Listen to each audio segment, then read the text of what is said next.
Rotarians, distinguished guests, good evening. I am past President Rodolphe Melki, Chair of the Admin Committee of the Rotary Club Beirut Cedars. I would like to welcome you all to this webinar and a big welcome to our guest speaker, Mr. Iyad Boustany.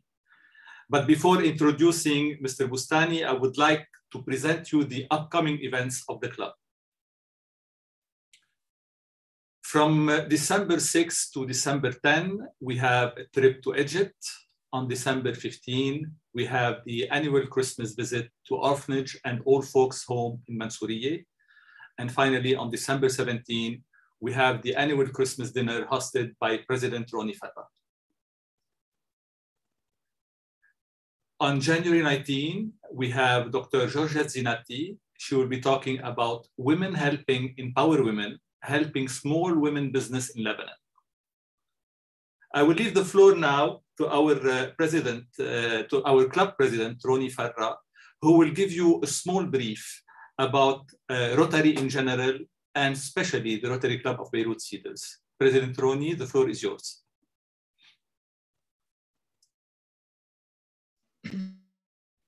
Thank you, Rodolphe. Good evening, everyone. Allow me please to explain what is Rotary. Rotary is an international organization creating opportunities for professionals and those in business to use their vocational skills in assisting their communities the world over. Rotarians contribute time and expertise to make a difference, helping those who need it and encouraging youth to reach their potential. Rotary International is a global network based within local communities, providing aid and assistance throughout the world. Rotary International is one of the world's largest service organizations with 35,000 autonomous clubs in 220 countries and geographical areas, all providing an up-to-date and progressive representation of a community's business, vocational, and professional interests. The power of Rotary comes from club membership. Each club is chartered by Rotary International with an approved constitution. Clubs are autonomous and make their own decisions regarding initiating and supporting projects.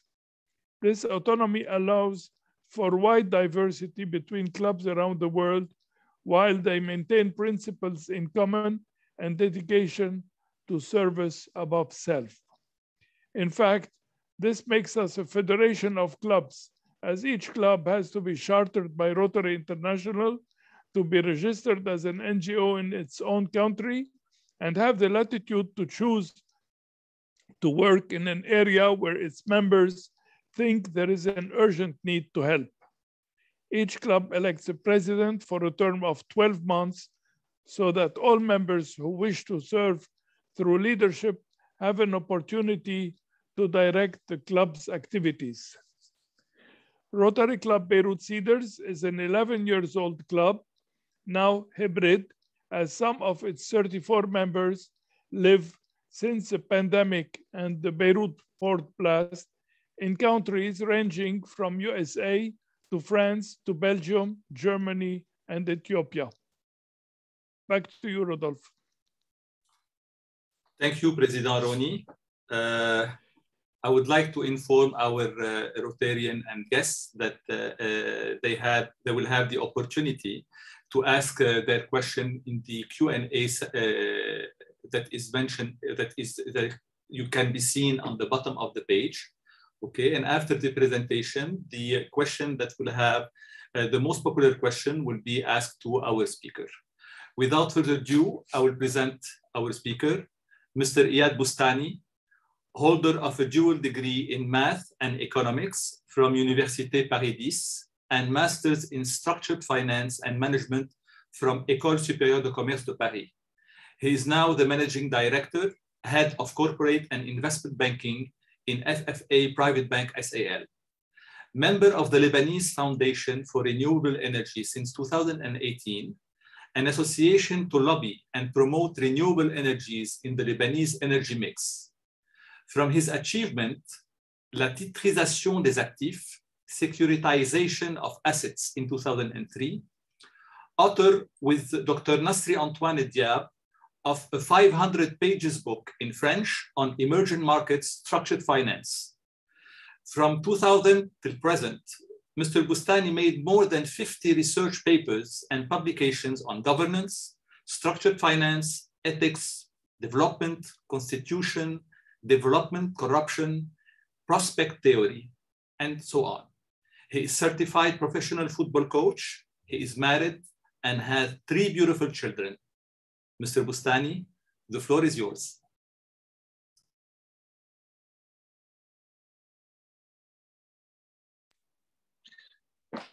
Hello, Rodolphe. Thank you so much for having me. I'm honored actually to be a guest of the Rotary, and I genuinely and from the bottom of my heart, thank you so much for President Farah and yourself helping me through, first of all, inviting me, and second, enabling me to talk about federalism as a solution for Lebanon's dire situation. I'm gonna sort of walk you through into what federalism is and to which extent it is well suited for Lebanon as a diverse society. And then we're gonna open the debate and go through our discussion. I've been working on this matter since 2005. Back then, I started with a law that I presented to the Fuad Boutros Commission at the time for electoral law. The country was in search of an electoral law that would enable him to sort of find back his ways into democracy.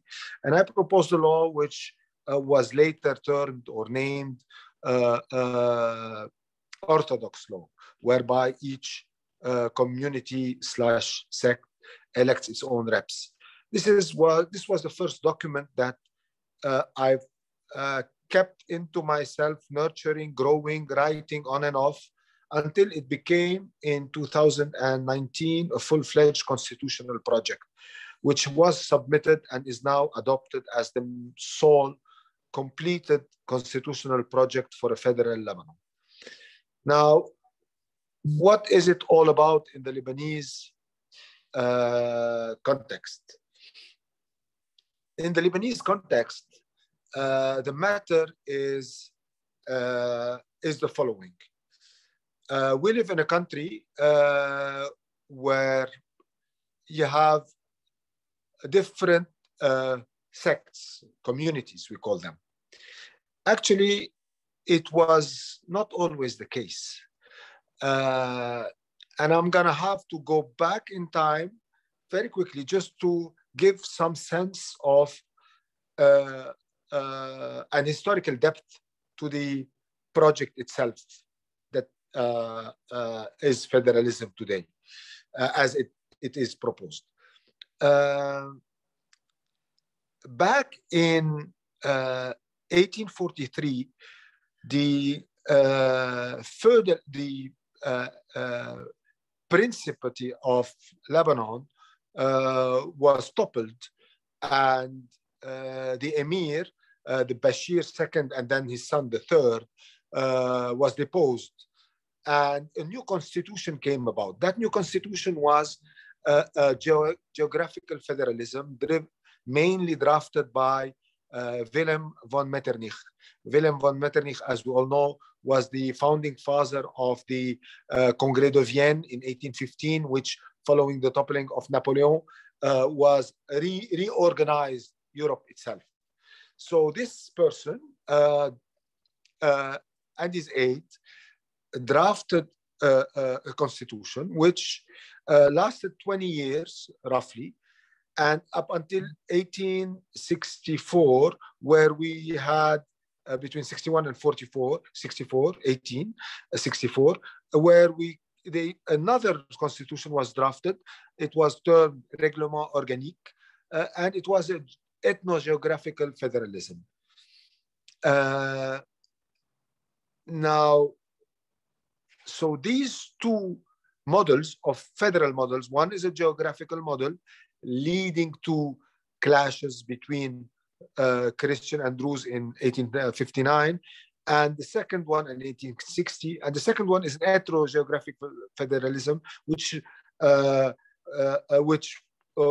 opened an era of prosperity and growth for roughly some 60 years up until the First World War. Came the First World War, and the Greater Lebanon was to be created. And Greater Lebanon was conceived on the basis of the French model, whereby the main flaw was how the concept of millet community was translated.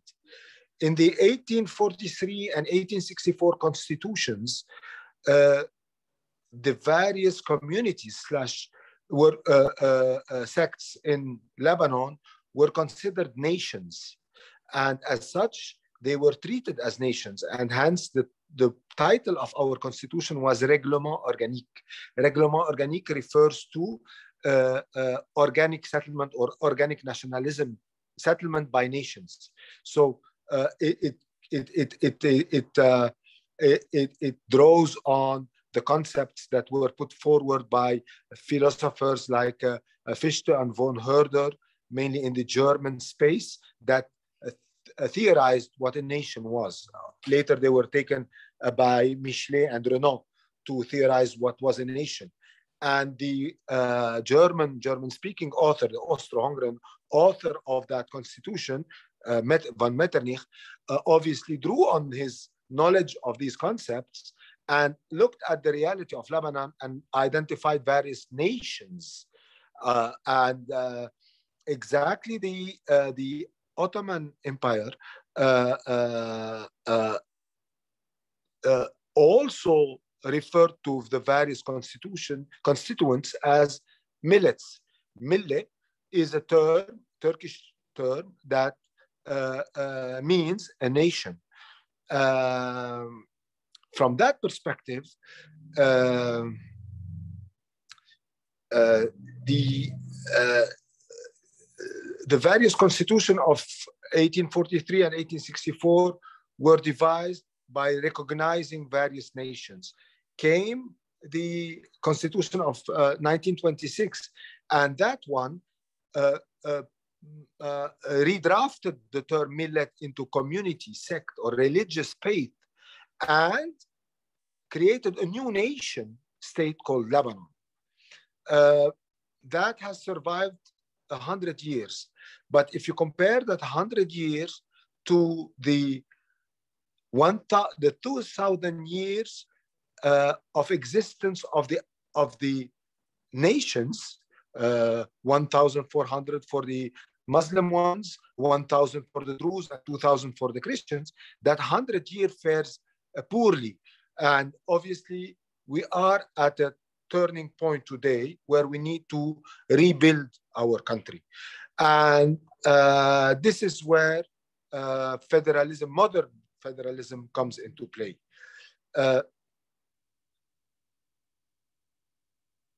In order for us to approach the problem, we need to define it first. So let's define or try together to understand or voice out or spell out what is the problem of Lebanon. From my research, the problem of Lebanon is twofold. It is the diversity management problem. So you have a diverse population that you need to find ways to manage, and you have a governance problem. Globally, the political construct that addresses these two is ethno-geographical federalism. It is based on acknowledging diversity, and finding proper governance tools. Now, what are the founding principles of this federal model? First of all, it is the recognition of what is called the national narrative. So the first principle is the national narratives. We need to acknowledge that in Lebanon, we have various national narratives. We are not a nation state. We are a state of multiple nations, okay? The national narrative is how you read your history, how you define who's your friend, who's your foe, who's your ally, who's your enemy, who's your hero, who's your traitor, who's your saint, who's your sinner, what is licit, what is illicit, what is permitted, what is forbidden, what is sacred, and what is not. The body of concepts that define all of these derive what is called the national narrative, is a reading of history that gives meaning to our lives and a sense of continuity from where we're coming and where we're heading. If we look at Lebanon today, grossly, you have 4 different national narratives. One for the Sunni, one for the Shia, one for the Christian, and one for the Druze. So once we have admitted that, we admit that we are a multicultural country or a multinational country with 4 national narratives. The second crucial concept is the concept of self-rule. If we look at, we're not the first people that have known religious wars and conflicts. We're not. Actually, a lot have done so before us.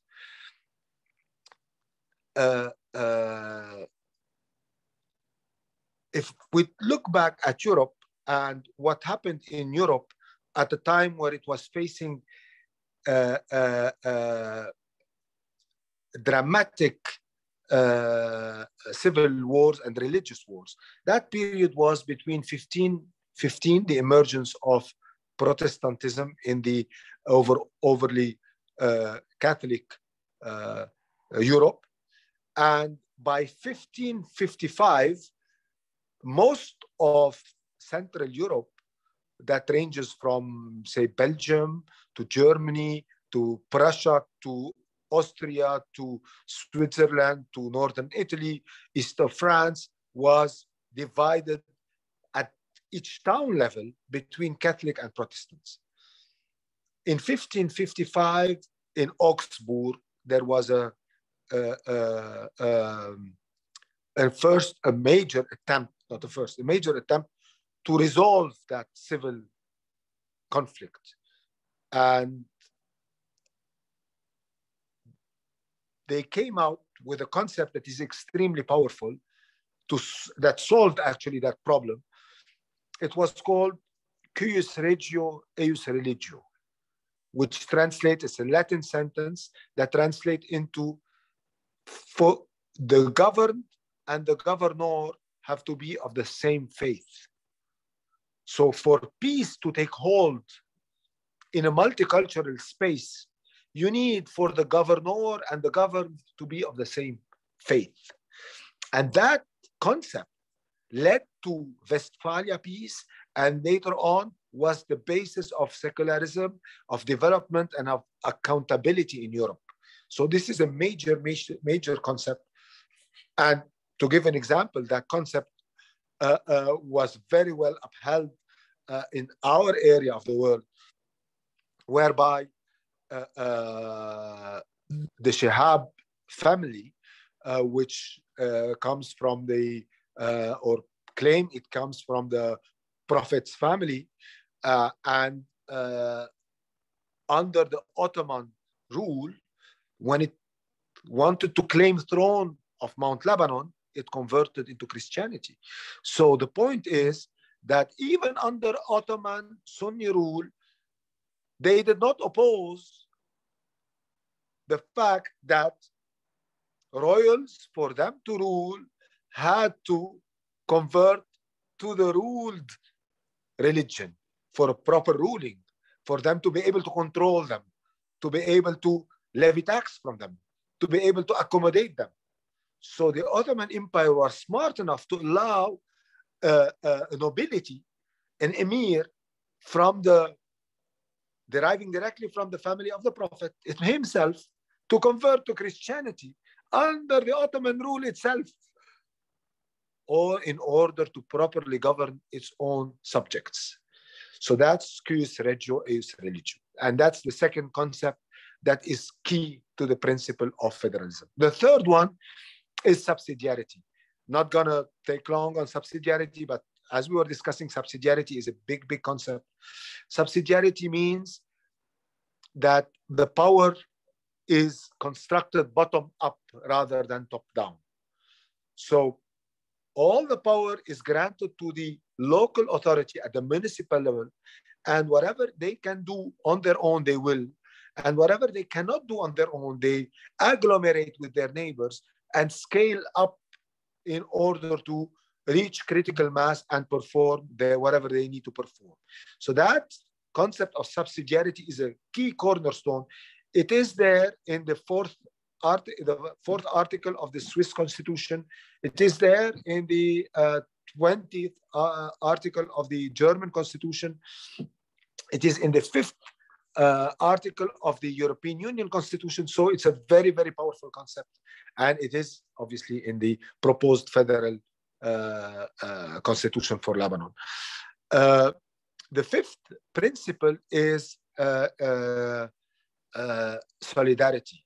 Solidarity comes with subsidiarity, and it derives back on the concept that you cannot give extremely strong local powers without asking equivalently from these persons to share whatever wealth they generate with their surroundings. If one municipality fares extremely well and becomes extremely wealthy, it has the duty to actually build systems whereby it shares wealth with its neighboring communities in order to avoid wealth disparities, which can only lead to a troubled society. So that's the fifth concept. Obviously, the sixth is the triple governance layers: municipal, cantonal, and federal, meaning the smallest political entity is the municipality. And this is the cornerstone of any federal system. This is where all the power lies. Okay, so it's a three-level construct. The seventh principle, is what called multi-order scaling up. Multi-order scaling up, the wording itself is derived from Nassim Taleb, but it's a very powerful concept, whereby the various municipalities, in order to ensure the provision of public goods, mainly what is called hard infrastructure, agglomerate, scale up their forces to reach economic scale that enables them to do a project. Take an example whereby a power plant requires a minimum of 50,000 inhabitants. My municipality has only 7,000. So I need to talk to my neighbors, agglomerate with them, scale up to reach 50,000, and then we can fund a power plant project. Take another example of sewage system or water treatment or waste management, etc., etc. So all these hard infrastructure, because the soft infrastructure are cantonal responsibilities. So I'm leaving that aside for a second.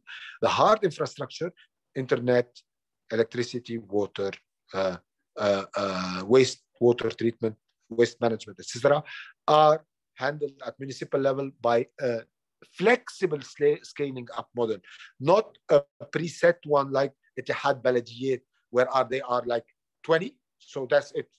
No.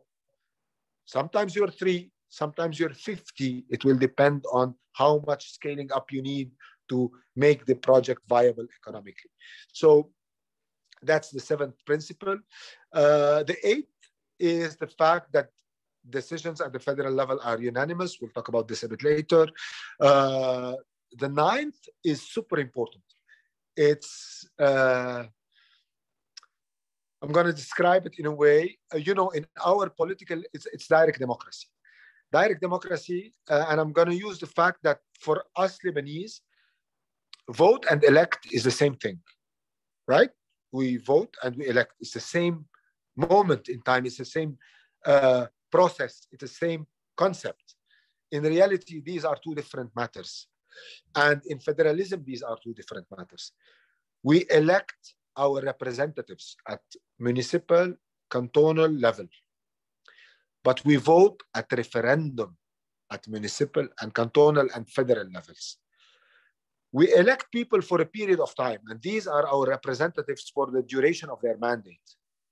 But if these guys, and we're very happy with their work, propose a project that we don't like, then we submit, we the people, initiate public initiatives.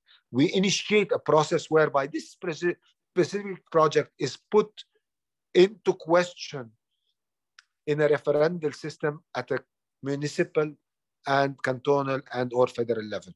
Take, for instance, a bus routing in my municipality. The mayor decided that it has to go through that specific route to go there.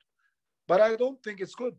And everybody think like me. I don't think they chose the right route. I think it's too expensive. They need to expropriate land. The land is beautiful. There's a park, whatever. I gather signature. And next month, if I gather signature up to 15% of our constituencies voting electorate, then guess what? The project itself is put at into a referendum votation, and if it doesn't get 51%, it's scrapped, even though the municipal authority took that decision to do it. So this is extremely powerful concept, direct democracy, votation as opposing, voting as opposing to electing. The 10th concept is the rotation system at the helm of the federal system. So all the positions rotate. And the 11th principle, these are sort of the 10 commandments, if you want, of federalism. I'm going to put them on a tablet and probably come down a hill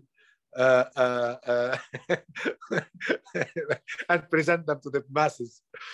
There's an additional commandment out there that is the 11th. And that commandment is the implementation one, whereby at the first municipal election, every municipality will have to decide to which canton it wants to belong as a political belonging.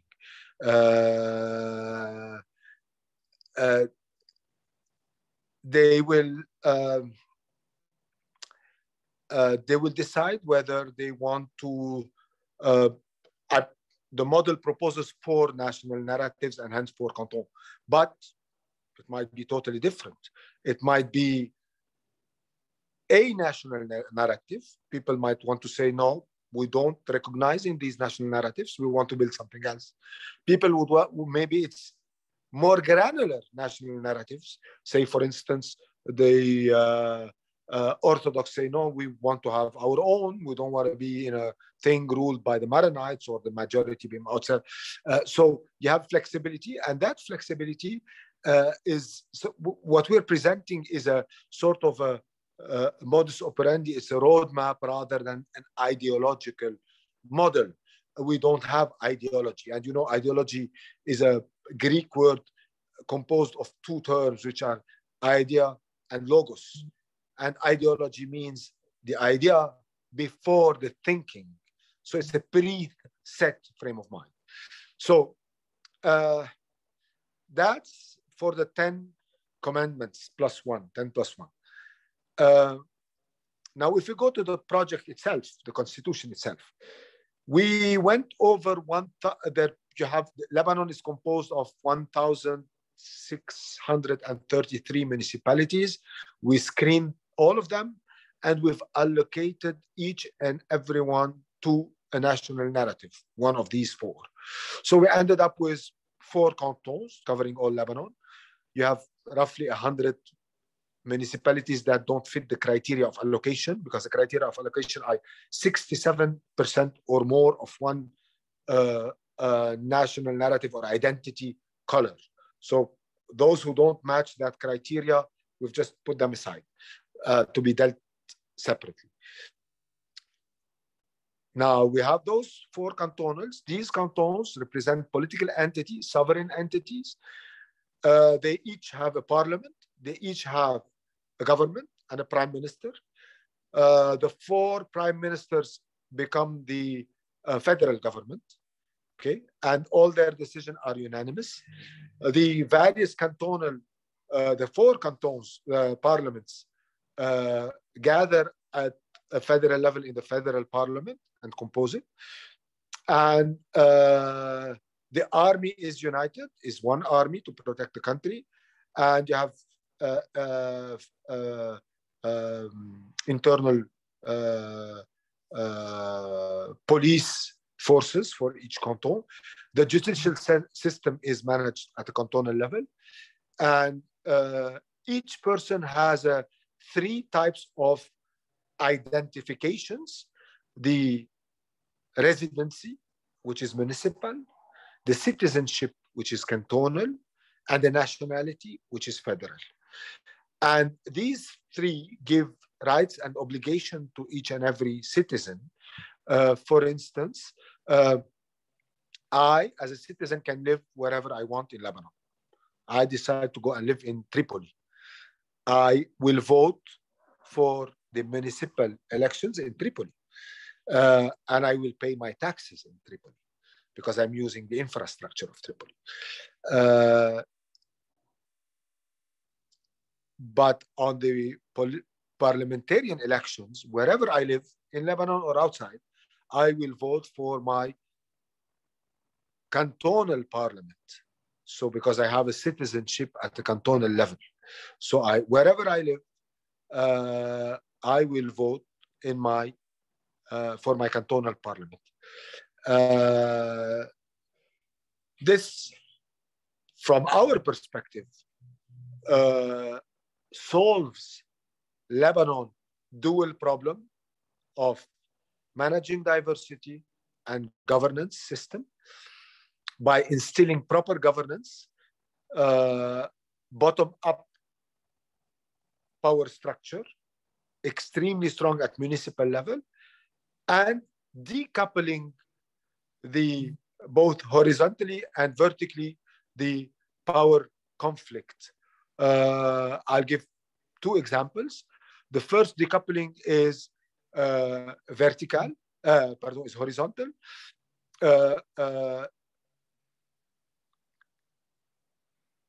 Any matter that is specific to a national narrative is dealt by the national narrative itself.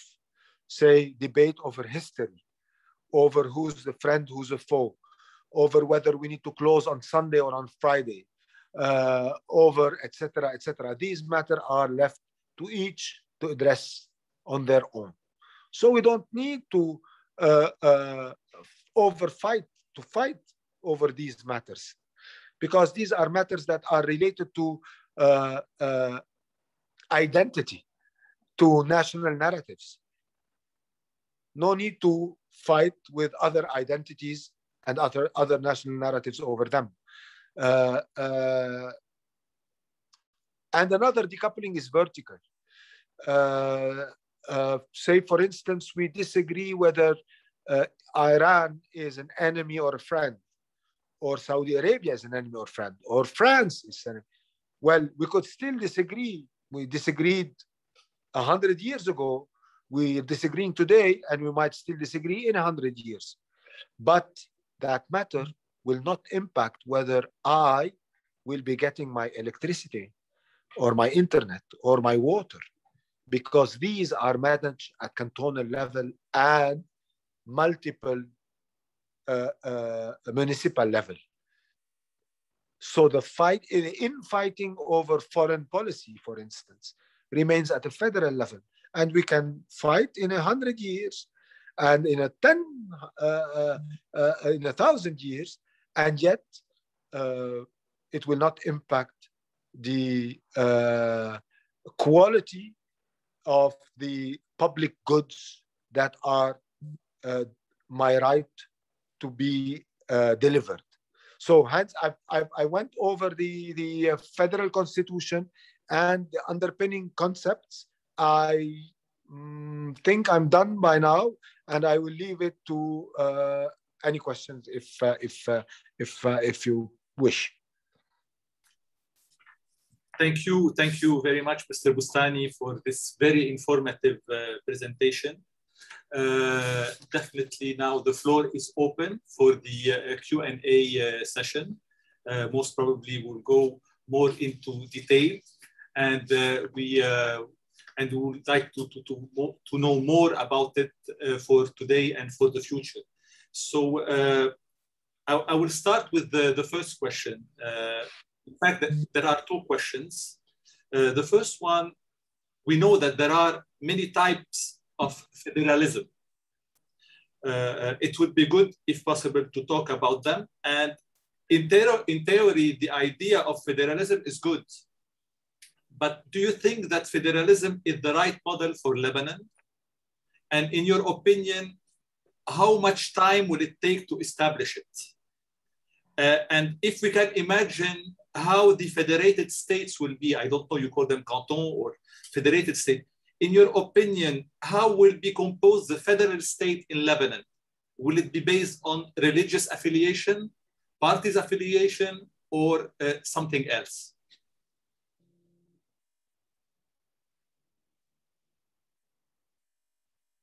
Okay. I've noted these four questions, and I'm going to sort of go over them one by one. The first one is the various types of federalism. Actually, there's 50 shades of gray in the federal space. But just to summarize it very quickly, you have three large models. Geographic federalism. Geographical federalism is a way that addresses mainly governance issues. Usually large countries that are monolithic in their identities apply geographical federalism because it is a proper way of governance. Take, for instance, the United States, take Canada, take Australia. These are geographically federated countries. Decision-making is bottom-up. Principle of subsidiarity applies. You have the borough, then the city, then the borough, sorry, the town, the county, and then the city, and then you scale up to the state, etc., etc. So that's geographic federalism. And at the other end of the spectrum, you have ethnographic federalism. Take, for instance, the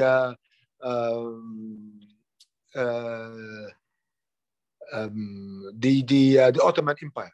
The Ottoman Empire, people were organized by millet, by nation, and their rights would follow them in the empire, wherever they are, depending to which millet they belong to.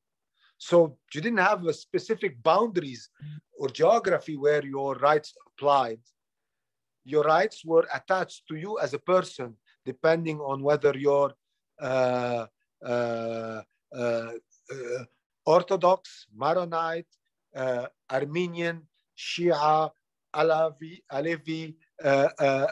Sunni, etc. So that's ethno model. And you have the ethno-geographic model, whereby the geographical space is constructed in conformity, or is delineated in conformity with the uniform ethno-identity, ethnicity. This is exactly Europe. This is exactly Europe. This is Switzerland, Germany, Belgium, where people are diverse and yet want to find a way to live together.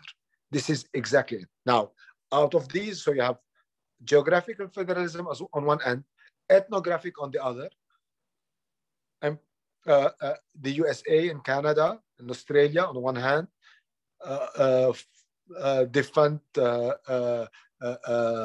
Ottoman Empire on the other, and you have ethno-geographical federalism. This is exactly where we're positioning ourselves.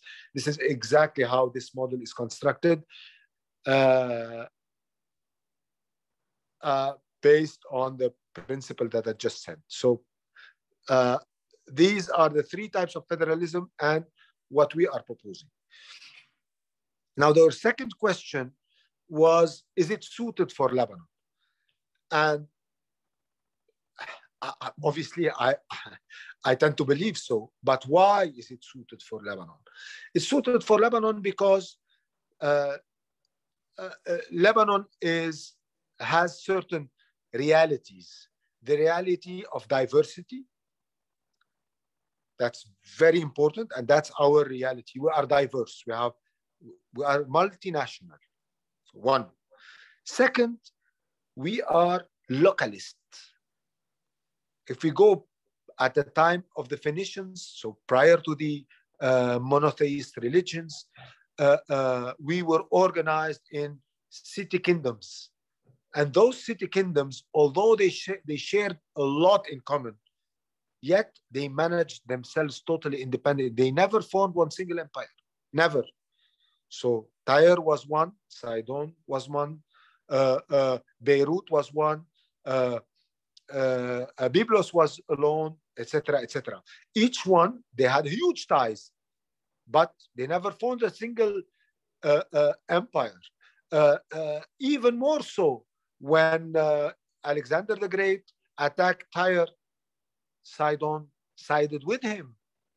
So imagine how fratricide was that relationship between very, very close people. So one, we are multinational. Second, we are localists. Third, we are mountainers. So Lebanon is, for most of its geography, mountains. So those elements make of a federal system, of a bottom-up system, of a localist system, the ideal system for Lebanon, as opposed to a centralized power structure. Just to give you an example, Switzerland is very close. It's the same. It's the same mentality. It's diverse in languages and in religion. It is localist in nature, insulaire. So it is independent in mind. And when Napoleon established a model, he canceled in 1803, I think, he canceled. I would be grateful, Mr. Boustany, if we can not develop too much the answers in order to answer the maximum of questions. Okay? Okay. Great. The floor is yours.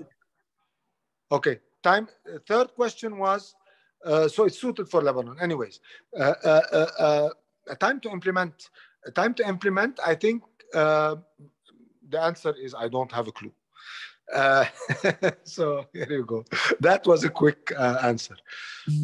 The composition of the canton. Okay. As I said, the rule, the starting rule behind the federal model is that faith is identity, sect is identity, not faith. So we're not here to judge who's going to go to church on Sunday or who's going to go to the mosque or who khilwe, what. We don't care. These are private matters that we're not interested in. What we care to understand is sociologically, people tend to agglomerate around set of values that are composing the identity. Now, these change over time. They change slowly, but they change. So as a Democrat, what we plan to do is to allow each municipality to actually decide on its own to which cantonal authority it wants to belong. Reality is, when we say Christian, Sunni, Shia, Druze, we're not talking about whether they go to the mosque or to the church or whatever. We're talking about their historical narratives. And I firmly believe that people tend to vote that way.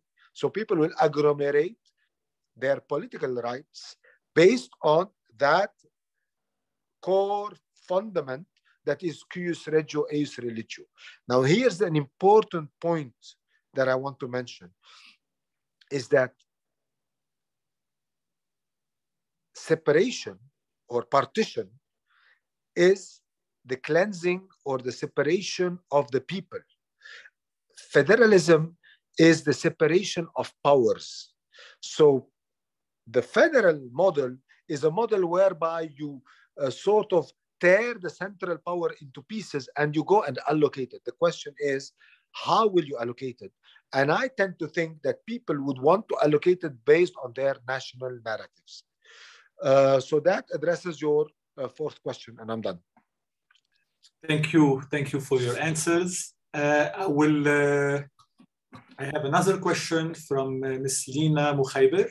And her question is, how could this model attract the Shiite community in Lebanon?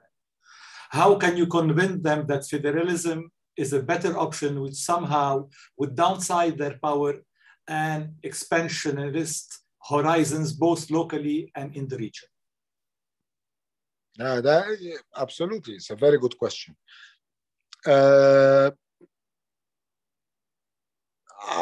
First of all, I'm not sure that I can convince anybody of anything. So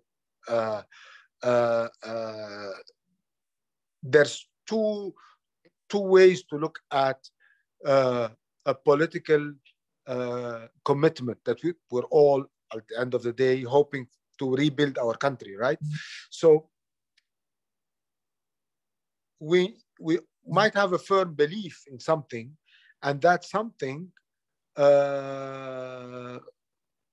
might not work, simply. So yes, I believe that federalism is a great model for our kids collectively. I mean, the whole 18 communities in Lebanon to be able to live together peacefully and to thrive together, but it might not happen.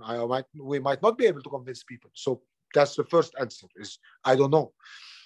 But the more pragmatic answer is to say that in reality, as the late event of last month or the month before showed, no one can grow, no community in Lebanon can grow beyond its natural constituency. يعني بلم شبرح خلدي شو اسمه خلدي عين رماني أو شو اسمه برشية. They were the Shiite, Hezbollah particularly, were not able to move beyond their natural constituency boundaries, which means at the end of the day, irrespective of how powerful you are, your power will be limited to your own constituency. So either the question that is really going to be addressed, that's going to sort of be the that's going to face all the community, is whether we think we want to continue living in a jungle, or do we want to build a nation that is sustainable, thriving, developed, and peaceful. So, yeah, I don't believe that any community as of today is overly powerful, at least to the extent to dream that it can dominate the other for the next 100 years. Thank you. I will go to my next question from Rotarian Habib Saba. In fact, there are 3 questions. Please briefly, if possible, what is your argument for convincing, what is your argument for convincing those that have no interest/benefit in federalism? My second point is, if 67% is required for a national narrative in a canton, if I understood you correctly, how do you deal with changing demographics? And finally, is federalism sufficient in and of itself for stability in Lebanon? Briefly, if possible.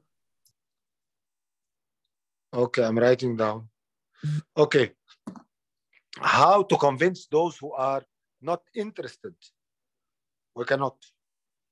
They cannot. I'm going to give you an example of who is not interested. The leaders of the Christian parties, particularly, are not interested in federalism. They are not interested for a very specific reason. Federalism means accountability. And federalism means their path to the presidency is hindered. So they have a vested interest in the current status quo, because the current status quo allows them, one, to dream of becoming president, and two, it shields them from accountability. If my Zaim steals, well, guess what? I will not touch him because I am at risk. I am at risk. أين رماني? Let him steal. معلش. يهديني جبهة. معلش. Exactly the same thought process that the other community have. Shia, Sunni. It's clear. They have a vested interest in keeping things as they are. And that is Maslow's theory of social constructs and social needs. Our basic need is a need. Tonight. Actually, it was very interesting. And when researching about Rotary, I found that clubs constitute a federation also. So we have it in Rotary, as we will have it probably, hopefully, in the country if everybody accepts it.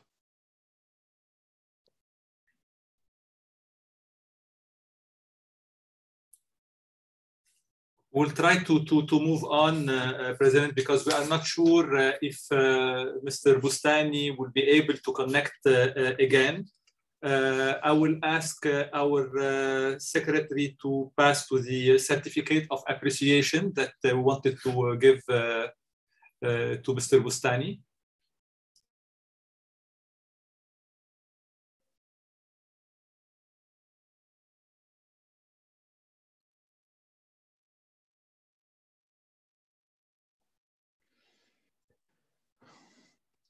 Well, in the absence of Mr. Boustany, this is a certificate of appreciation that we would like to give him for his fantastic information about this topic that all Lebanese are eager to know more about.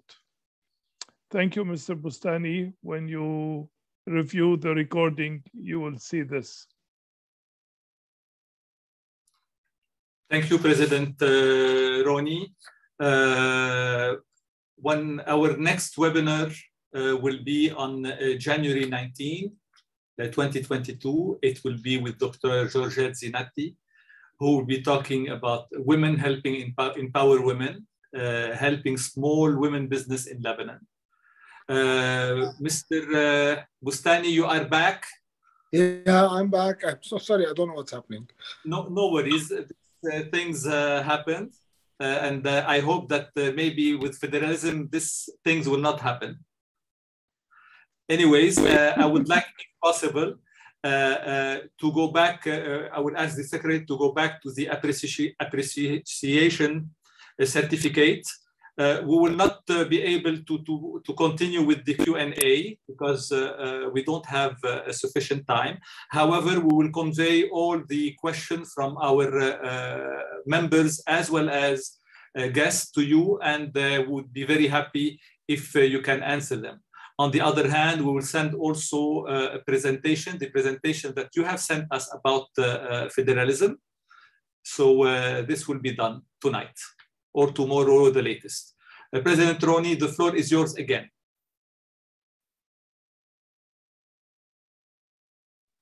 As I said before, I thank you, Mr. Boustany, for your presentation and for the valuable information you have given us tonight. And I hope that all those that attended got the knowledge that you wanted to give us. Thank you again. And please accept this small certificate of appreciation for your time and your valuable presentation. Thank you so much for inviting me. I'm honored to be with you. Thank you again, Mr. Boustany, for being with us, and we wish you the best for the future. Already I have mentioned about our webinar with Dr. Georgette Zinati. With this, our webinar meeting comes to an end. Thank you for your time and attention, and stay tuned by following our news on our club's webpage and on social media. Good night.